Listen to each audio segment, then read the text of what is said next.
Hello! Hello! We're Loops and Lapbars, and hopefully you can hear us because we are just in the quietest corner we could find of Rugburg. We have made it to Phantasialand. We are stood watching F.L.Y. in awe as it just goes past there. Yeah. We got checked into the hotel, and as we got checked in, we got fast passes for F.L.Y., so we're going to go give that a go, and we'll let you know what that's like afterwards. Yep.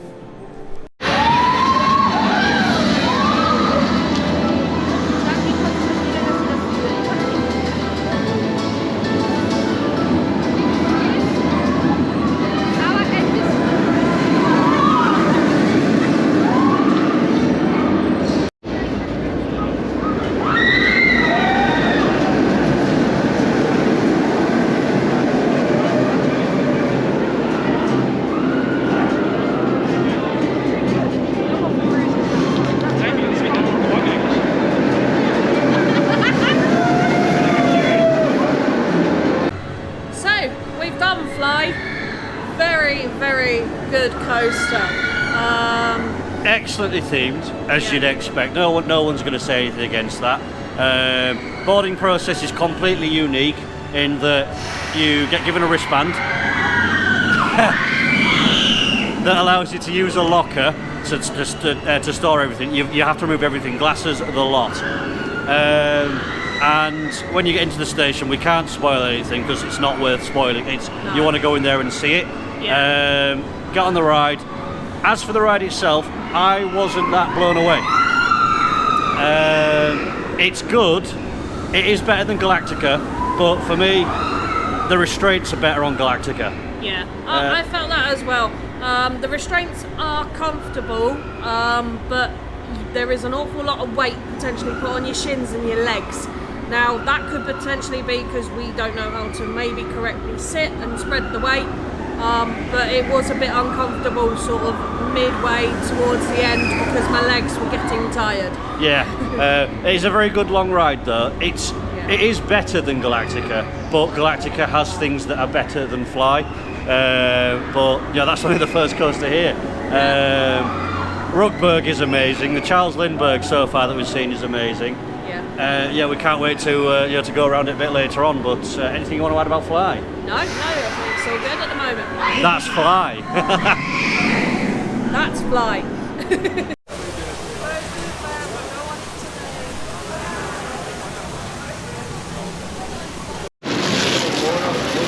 Having dinner with a bit of a view.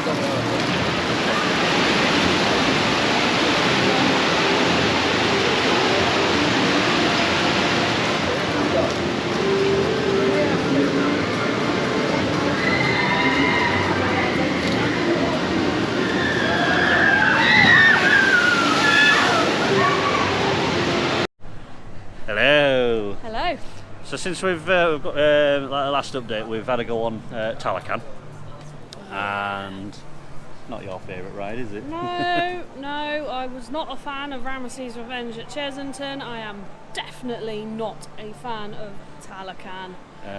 It's a bit too much for me. It's just past that point of, yeah, okay, this isn't fun anymore. I see, for me it's just on that point.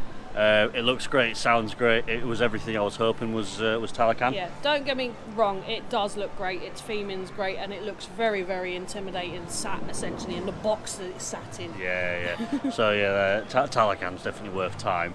After we'd done that, we moved on to dinner, and we ended up in one of the Mexican restaurants, didn't we? We did, yes. We ended up with, I had a beef and cheese burrito, and you had chicken. Chicken cheese burrito, yep. Yep. They're both about €13 each. And that come with nachos and a drink as well.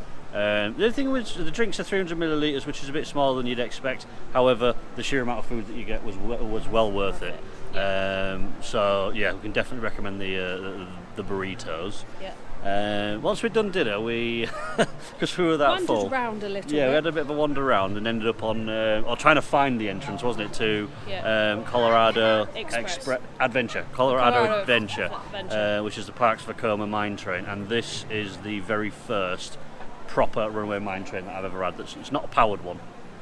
And yeah, really good fun time was that. It didn't feel quite as loose as what it should have done, in my opinion, but there was points where 2 and 3 trains were intermingling with each other. It messes around with Chapas as well.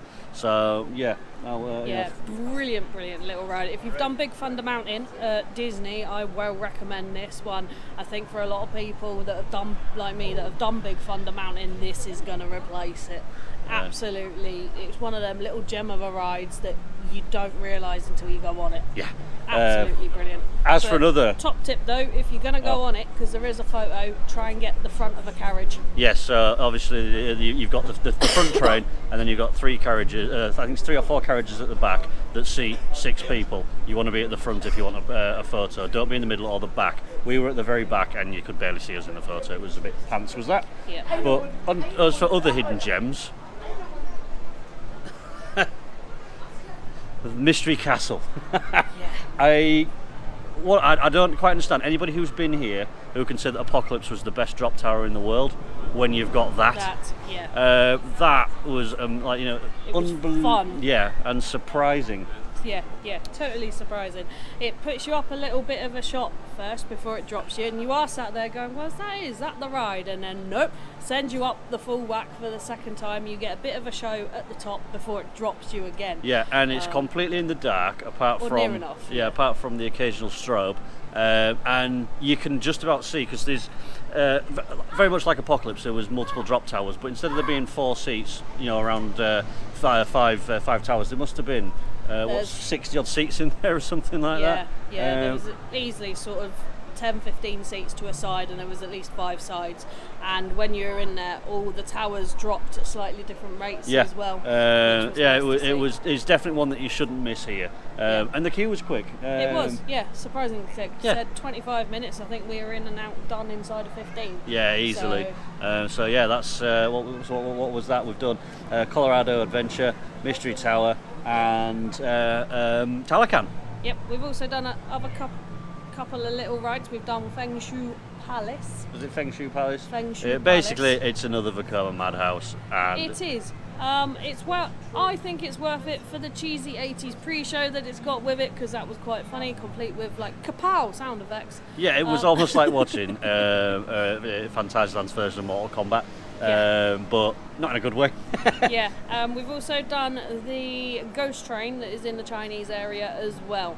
On the mover, not much to write home about, unfortunately. A lot of the animations in there are a little bit tired and have seen better days, but it is a nice, good sort of 5-minute sit down.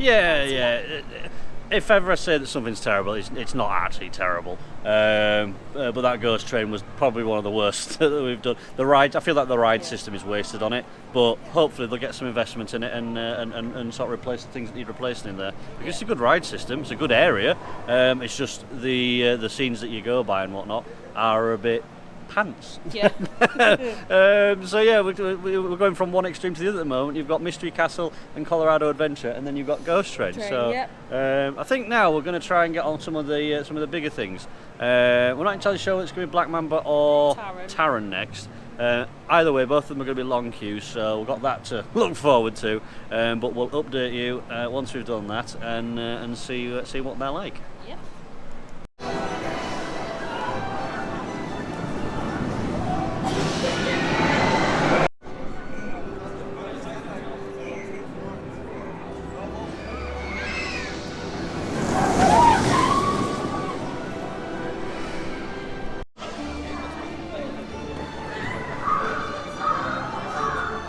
Klugheim is very pretty.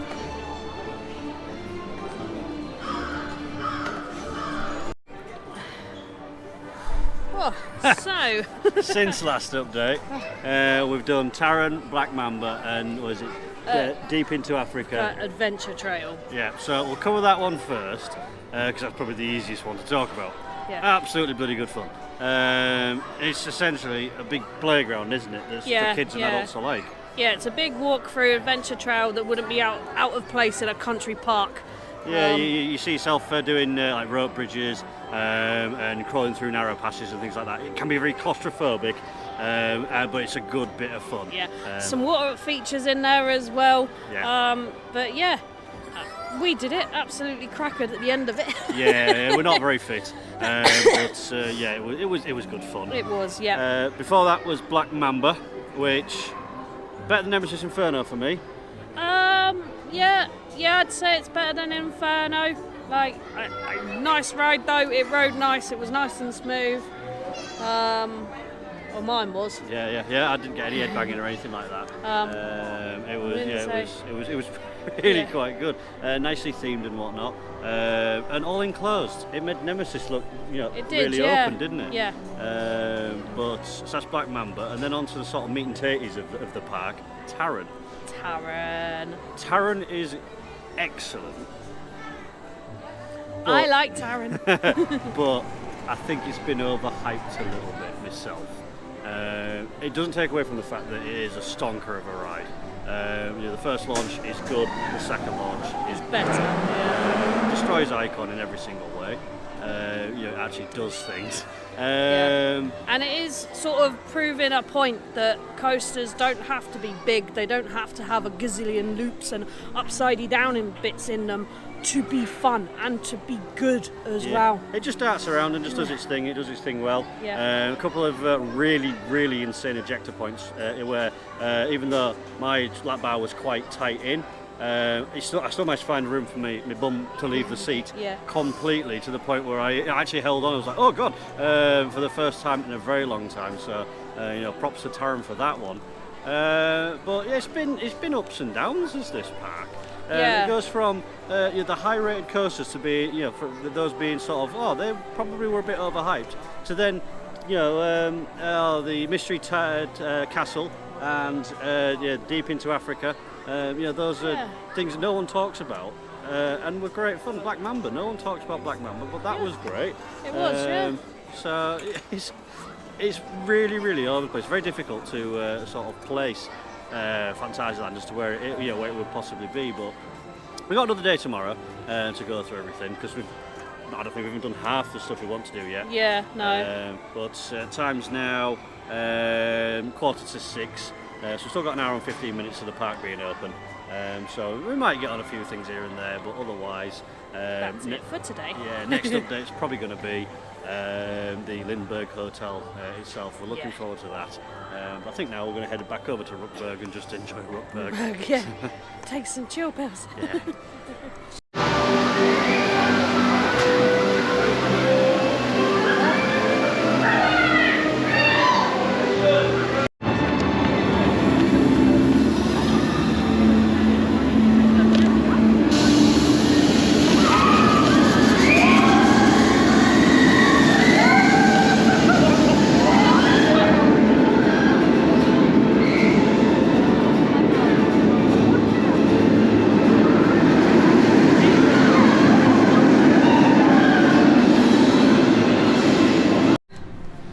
Here we are, hotel room for the night. We have opened the door, but that's all we've done. So we're going to open the door and go in properly now. So we're going to open the door.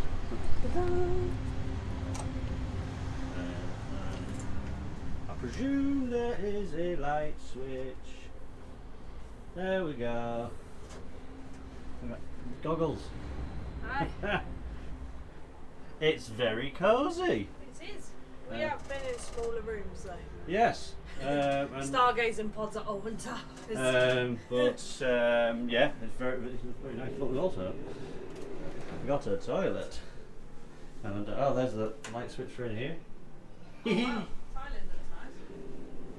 It is. It's exactly what I expected, but more. It's just nice.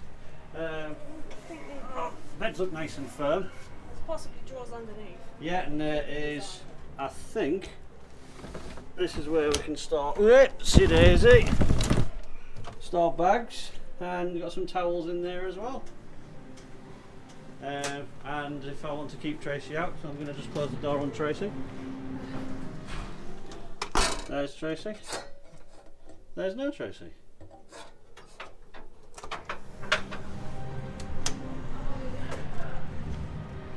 I think we're impressed. Right.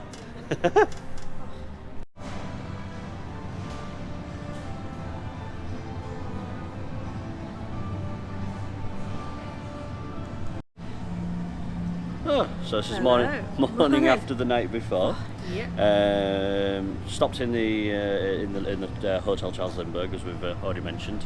Here we are at Rugburg, and just thought we'd give you a bit of a run through the room and how everything went last night. Room's very comfortable.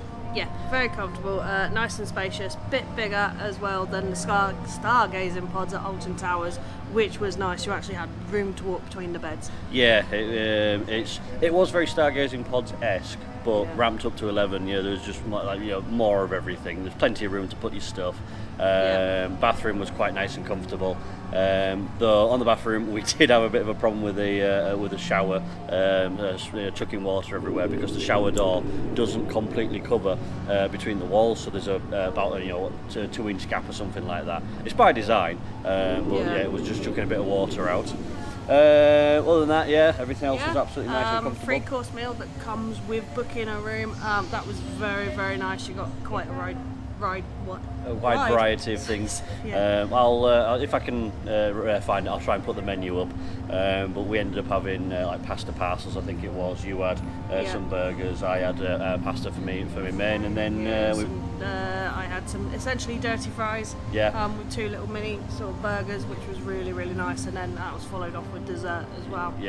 And breakfast this morning was a buffet. You had breads, you had croissants, you had cheese and ham, obviously, to choose from.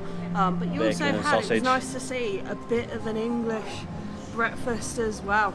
That was all nice. It's one of the things that is a bit sort of confusing to start with is navigating the hotel, because there's lots of different passageways and things like that you can do. If ever you get lost, go back to a reception, and generally speaking, you want to go back down the boarding gate towards Rugburg. If you wanted to go to the rooms, it's either gate B or gates C, D and E, and they go to the rooms. But then from the rooms you can get through to there's all sorts of different passageways.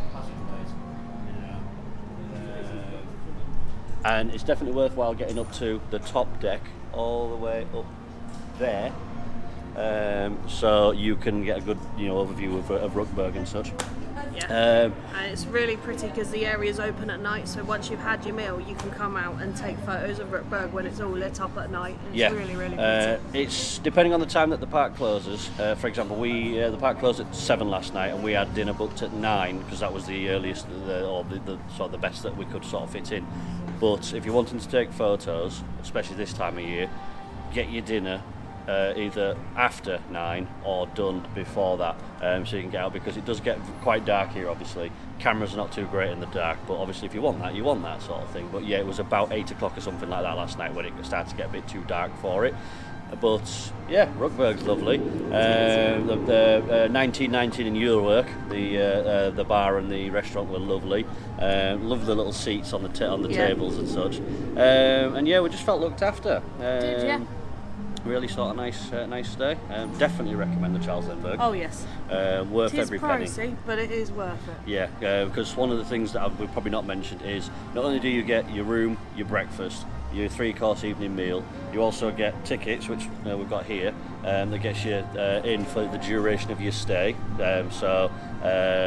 We've got 2 days. 2 days worth of tickets, as well as 4 F.L.Y fast passes. So we used one yesterday, and we're going to use... you get 2 per person. One yesterday, we're going to use one today to have another go on F.L.Y. See if it elevates itself. Now we know what to expect. And I think that's really it for Charles Lindbergh. Definitely advise doing the online check-in, because we'd seen stories that it was 15-20 minutes to check in because of all the paperwork and stuff like that. And that's quite easily doable. Looking at the queue that we had when we got here yesterday's check-in, we'd recommend doing the online stuff because we were through and done in 5 minutes. It was really simple. And we arrived around about 10 o'clock yesterday. We went straight into reception and got sorted. Normally what we would have done, say if we were stopping at Chesington, something like that, we'd have done Chesington and then gone to the hotel. Don't do that here. Come straight to the hotel, because you'll get your tickets for the park. You can get in through the Charles Lindbergh entrance, and you can do Rugburg and everything like that, as well as getting straight onto F.L.Y. And then just come back later to pick up your room key, because your room won't be ready at 10 o'clock. Paying was a bit weird because you have to do a bank transfer, essentially a bank transfer, an international bank transfer. That's if you're from the UK. By all means, send me a message if you have any issues with it. It looks really daunting, but it was easy enough to sort of figure out once we got it sorted. But you can also request to pay here. Apparently some people do that, but we didn't have too many trouble with paying. It wasn't as quite as simple as F.L.Y, where they just took the payment there and then. But hopefully that's something that they'll address in future. And I think that's really about it. Definitely recommend it. It was well worth the money from start to finish. That's the Charles Lindbergh.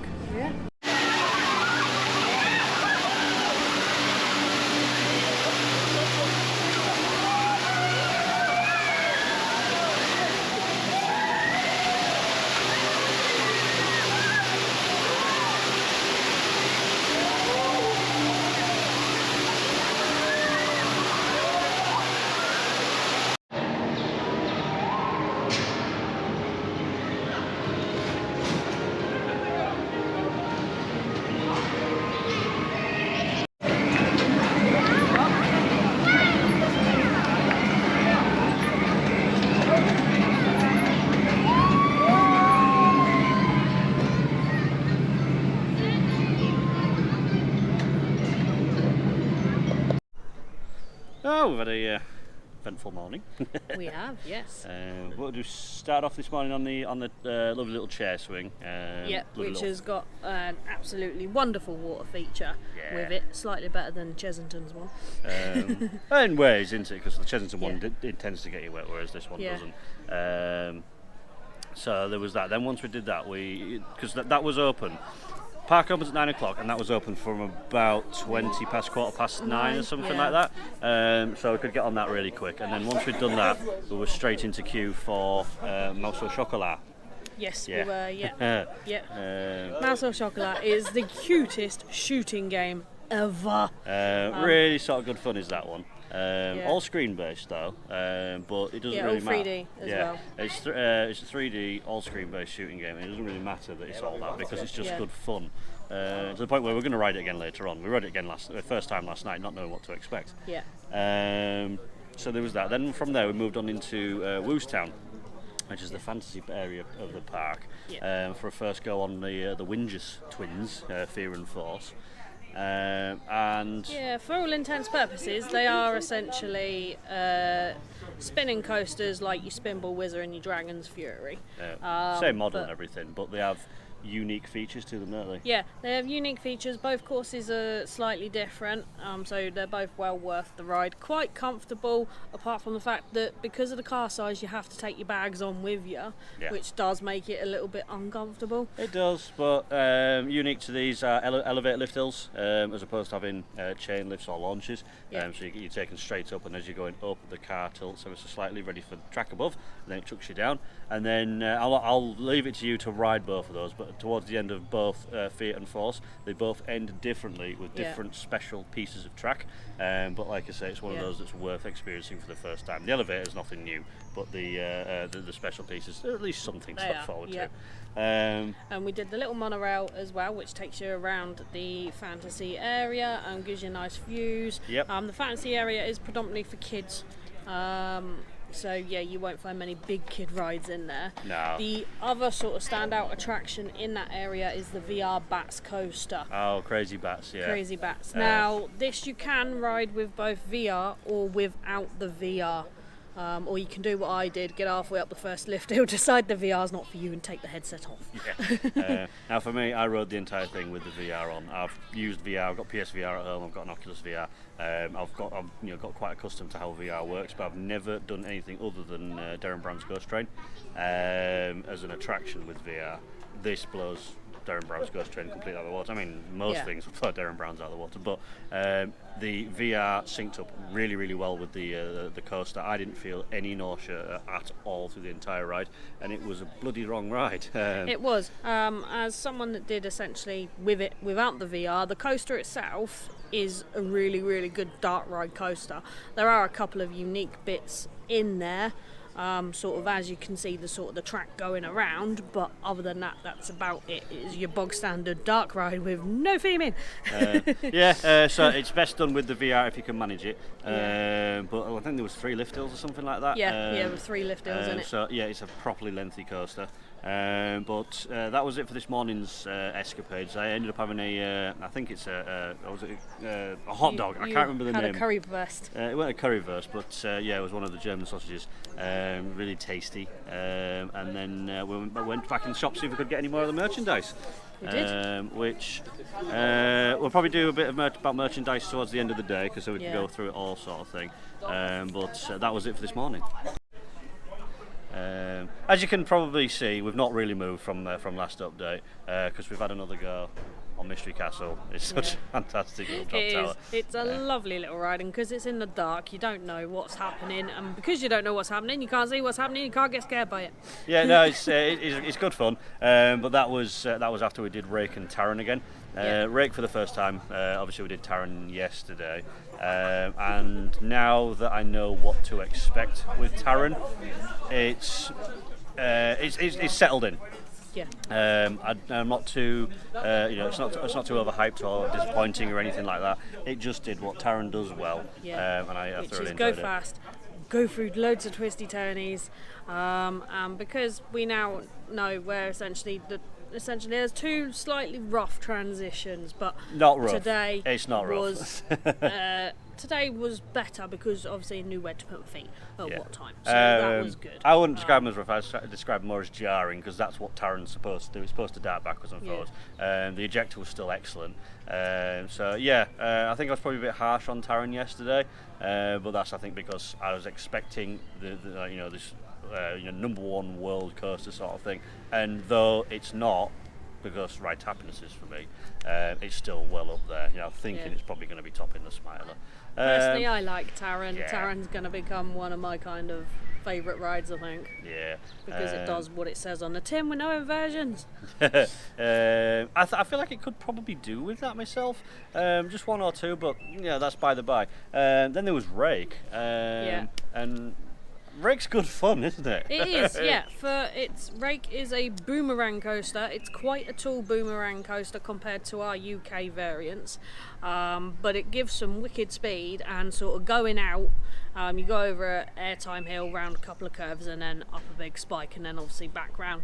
But sort of you get different feelings when you're doing the backwards bit, because we got a bit of G going backwards than what we did forwards. I did notice that, and that was quite cool. So we were sat at the very front of the train, so we're going to get more of the pull out on the way backwards, whereas if you sit at the back, you'll get more force on your way forwards, because it seems to be the way that boomerangs work.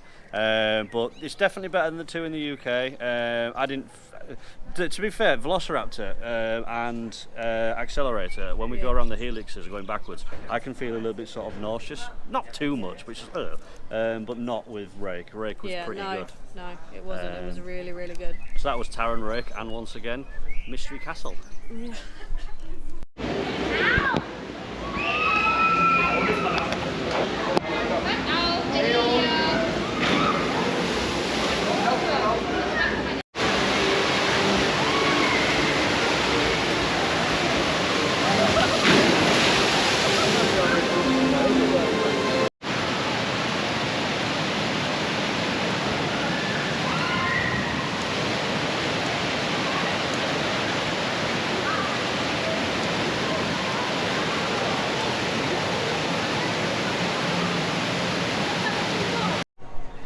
Oh, right. So we've been on some water rides. We have indeed, and got very, very wet.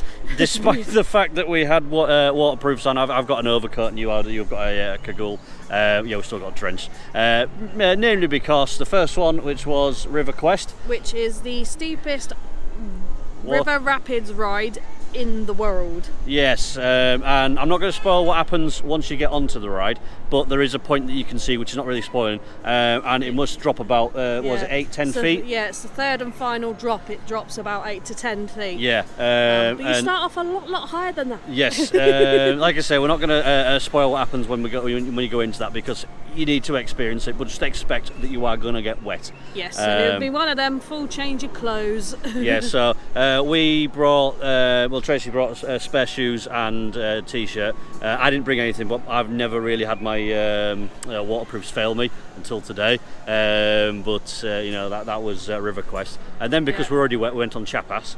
Chapas is the best vlog flume that I've ever been on. Yeah, it's got to be up there for me. So. The only thing I will say before I go into how good the ride is, make sure that you sat comfortably with your feet forwards, because when I sat down into the boat, I sat down with my feet sort of directly below my bum, like you would in any other log flume, and they've got restraints that lock you in place, and because they lock you in place, I couldn't move my feet throughout the entire ride, and all I was thinking was how uncomfortable my feet were. So that's probably the negative. Good stuff. Chapas, you know. It's got at least 3 hill climbs, at least 3 drops, each subsequently slightly bigger than the last one. One of them's backwards. One of them is backwards. It's got some unique features as well, like turntables and moving platforms as well, which you don't often find in normal rides, let alone a water ride. Exactly. There's a turntable that turns you backwards, and then because you're already going backwards, when you come into the part that you would expect to have a turntable, like we saw on Expedition Zorg, instead of it having another turntable, it has a section where the boat comes in backwards, slides, and it shoves the boat sideways, it does, and then fires it forward. Yeah, but it feels like sort of in keeping with the theme of the ride, which is sort of Mexican and sort of rough and ready. And then, as you will see, whenever you go anywhere near the ride, there's the massive drop. I think it's 53 degrees. Yeah, it's quite a steep drop for a water ride. But it's extremely thrilling. It's not kind of. Thankfully, it's kind of nice and steep, but then it tails out and it all kind of flows, so you don't feel like, oh my word, poof, and you've hit the bottom of a pool. That's it. Yeah. You go under a path, and the curve of the ride is really sort of shallow, then into an airtime hill, and then into your splash. The splash was the part that got you the least wet. Yeah. Because there's all sorts of other features that get you wet on the ride. But that's River Quest and Chapas, 2 excellent water rides. Yep. I think they're probably the best of each type of the ride that we've been on so far. River Quest really does put the UK to shame with how our rapids rides work. But that's something I'm going to go into when I do the whole sort of wrap up of the travelling and whatnot, and what we think of Europe versus the UK, because there's a lot to talk about on that one. But so that's those 2 water rides. We did actually also have a go on F.L.Y. And a second go, because obviously we got passes for staying overnight in the hotel for both days. So we didn't see the point in blowing them at the start of the day. We thought we'd get on other rides, as we have done. And we've recently just got off it, and I will say, Vekoma have done it again, where they've made good-looking rides. Good ride. Ruined by the restraints. Because it's the second time we've done it, and the first time we argued that the shins, all your weight was put on your shins, and it was a bit uncomfortable. We rearranged that, and I didn't find there was much issue with shins. The problem was the vests. I had problems with both the vests and the shins. Being a bigger boobed lady, you can't really let go of the restraints, because then all your weight is on your boob area, and it's really painful. Yes. And if it's not there, then it's on your shins. Yes. I've got quite a big bruise on my shin because of it. Yes, it is such a shame, because it's aside that, if you don't have a problem with the restraints, you will thoroughly enjoy it, because it's a wonderful ride. It's not too thrilling. It does have a bit of force here and there, in possibly one of the best areas in the world, let alone the country sort of thing. Theming for it is second to none. And it's a real shame. And I really am going to have to sort of gush about Ruckberg and Klugheim as well. Both fantastically designed themed areas. You really do feel like you're walking out of our world and into their world. And I like steampunk as it is anyway. So Ruckberg is just right up my alley. But it's just a shame that those vests are a bit uncomfortable on F.L.Y. But hopefully Vekoma will take that on board, and when another one of these comes out, because I presume somebody's going to want another launched flying coaster, that they're updated and sorted. So I think that's that.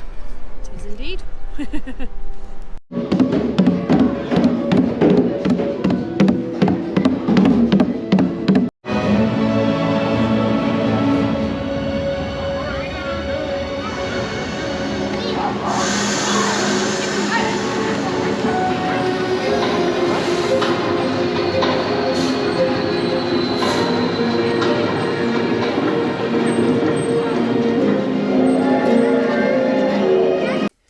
we are in the car.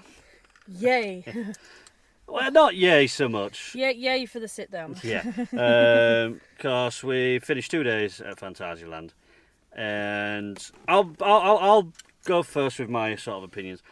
I started off not being particularly impressed. I wasn't sort of impressed with the way that traffic's managed to get in here. I wasn't really sort of that impressed with the way that the park was so rammed. But that's probably me. That's probably not Phantasialand's fault. Now we've done a day how I would like to do it, in that we get there early, and whatnot. It's been lovely. Yeah. Weirdly, for a Saturday, theme park's not as busy as what it was yesterday. Yesterday was absolutely rammed. We're talking theme park on a bank holiday kind of levels of people. Yeah. Today, it's been essentially like it's almost been a weekday at a theme park. Yeah. Like Taron, for example. Taron never dropped below 60, 65 minutes yesterday. But today, I haven't seen it above 35 minutes. No.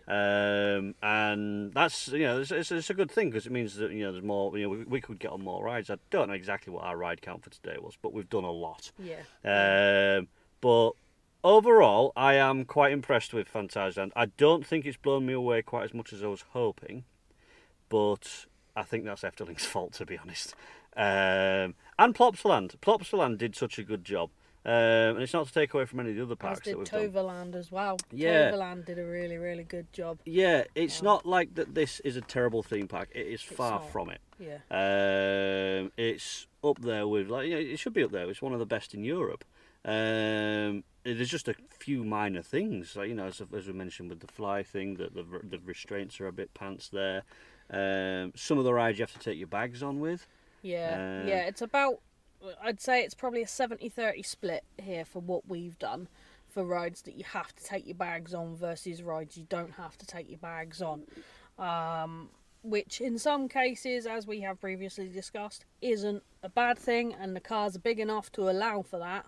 In other cases, though, the cars aren't big enough, and then that can make it uncomfortable. Yeah, so rides, for example, Mouse au Chocolat, which, by the way, we absolutely adore, but we're going to go inside in a second. You've got loads of room to put your bag there. But rides like the Windjust Twins and Chapas, there's no room. It would be infinitely better to enjoy those rides if we didn't have to worry about stuff in the bags on.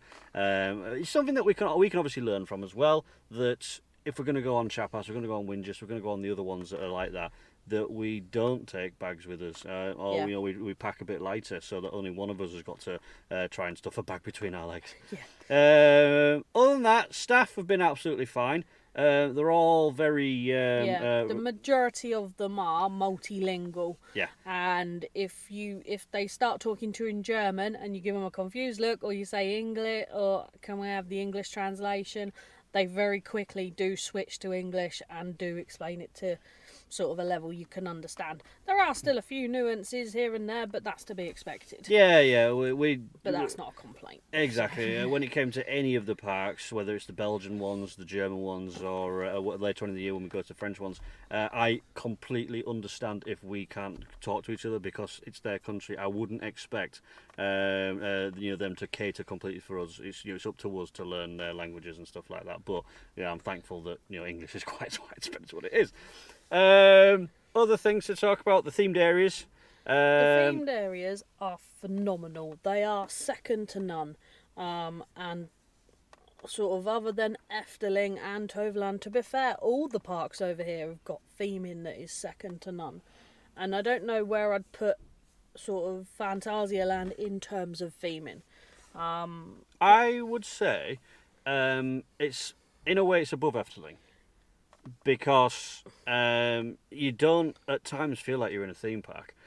So, for example, because we're just sat in the car park now, that's why I keep looking over there. The main area is Berlin, 1920s Berlin, and that's a really tidy, lovely looking sort of place. Then from there, you've got either Ruckberg, which is obviously Ruckberg, that needs no introduction, same with Klugheim. The Mexican themed area is also lovely. I've been to Mexico a couple of times, and it really does feel like that they've done the research with it. There's quite a lot of things in there that it really does make you feel like you're in a Mexican town. Into Africa. The only thing that's wrong with that area is there's only 2 rides there. Yeah. And it could do with expanding a little bit because they've got something that's really, really good there. But what I was trying to say, because I kept listing on, is that the reason why you don't feel like you're in a theme park is because you see an entrance to Black Mamba, but you will not see where the queue goes. No, exactly. That to be fair, that's the thing with a lot of the rides. You find the entrance, and then the queue line goes under that ride, under another 3, and sort of back to where you started practically before you're on the ride. So they've done really, really well at disguising queue lines. They've also done really, really well at utilising space for rides. The River Quest ride, that actually runs underneath sort of Rake and Taron a little bit. But Taron itself and Rake, they intersect, and you kind of, it can be a bit sort of mind-blowing at times because you can be stood in certain positions going, oh, hang on, that train's just gone that way, but it doesn't look like that one that I've just seen. Yeah. What's going on? Yeah. I know what you're saying, because I think I mentioned in there that, in terms of levels, you've got a bit of Rake, then you've got a bit of Taron, then there's a pathway, then there's Taron, then there's Taron, then there's Taron. Yeah.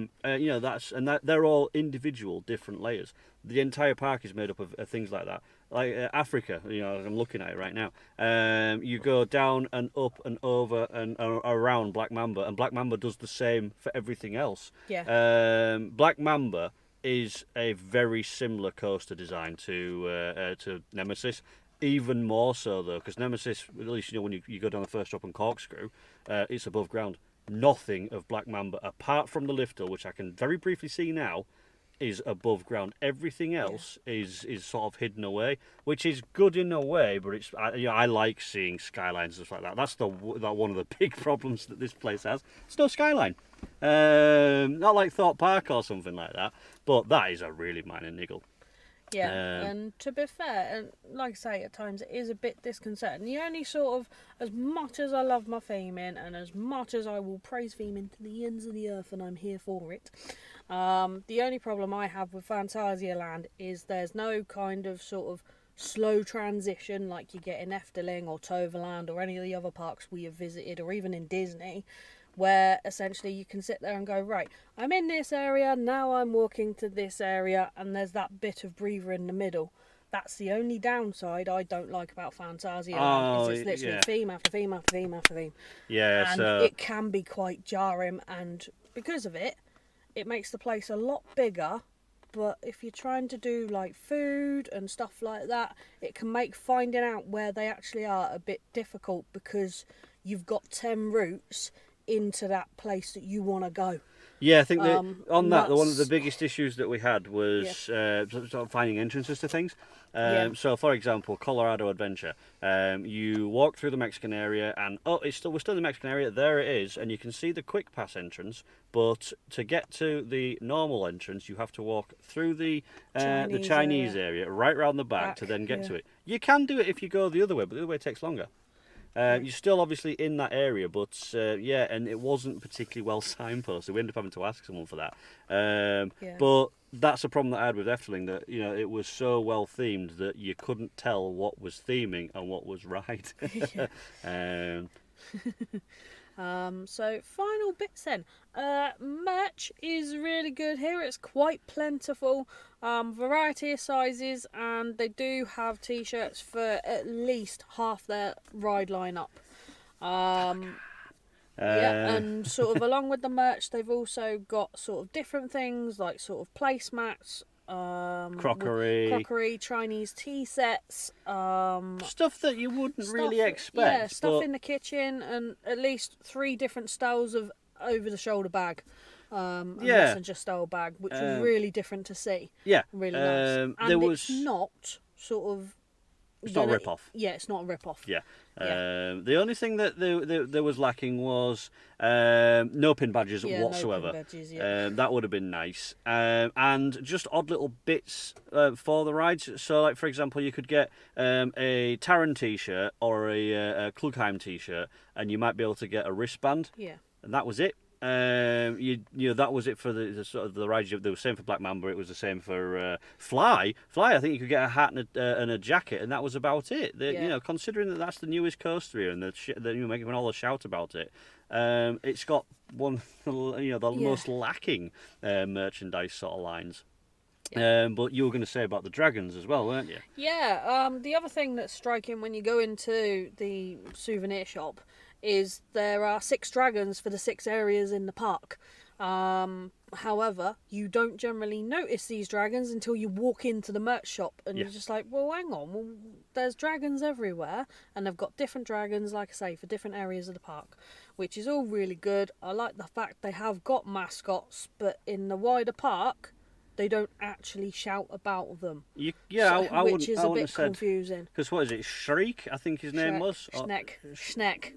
However you say that. Anyway, I believe that's the dragon of Taron. of Taron and Klugheim, but there was no reference to him whatsoever. No. Same with what's the other one? I know there's Wang that was for Wang's the Chinese dragon, and that one makes sense because he looks like a Chinese dragon. Yeah. And then there was there's Durkik, I think it is, which is the African dragon, which is half lion, half crocodile. Yeah, which makes sense. Once again, absolutely no reference to them in the areas whatsoever, which is a bit weird. But I wasn't disappointed with the merch. No, I wasn't either. It was a lot better than some of the other parks that we've been to, specifically Plopsaland, but not quite as good as Efteling's, or even on a par with Efteling's, but it's still not quite as good as Merlin's. As I think I said when we were coming out of the shop last night, Merlin knows how to get money out of you, which is good and terrible in the same way.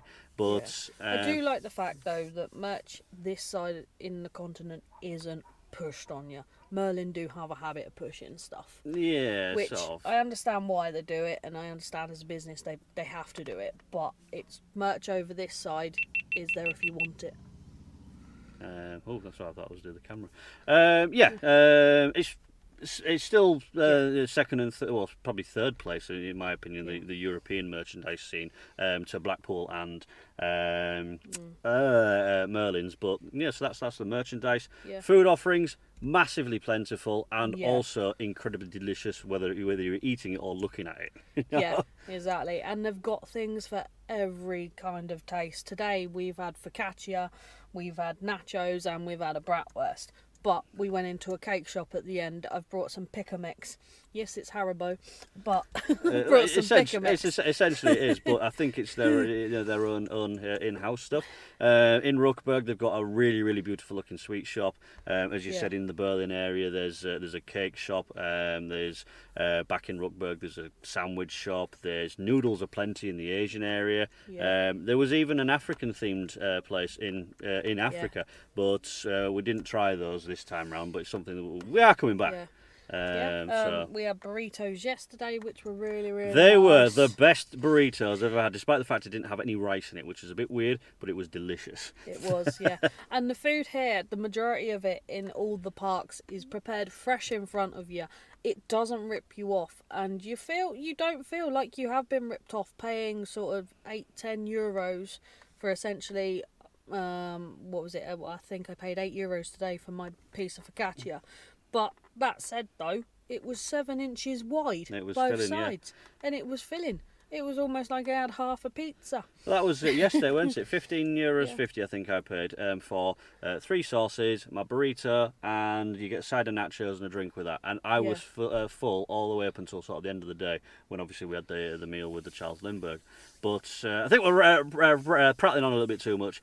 It's definitely recommended. It's probably second place to Efteling, but some of the rides here do beat Efteling's lineup. But Phantasialand, fantastic park, great rides, great theming and whatnot. And I'd like to see where they're going in future. That is Phantasialand. It is.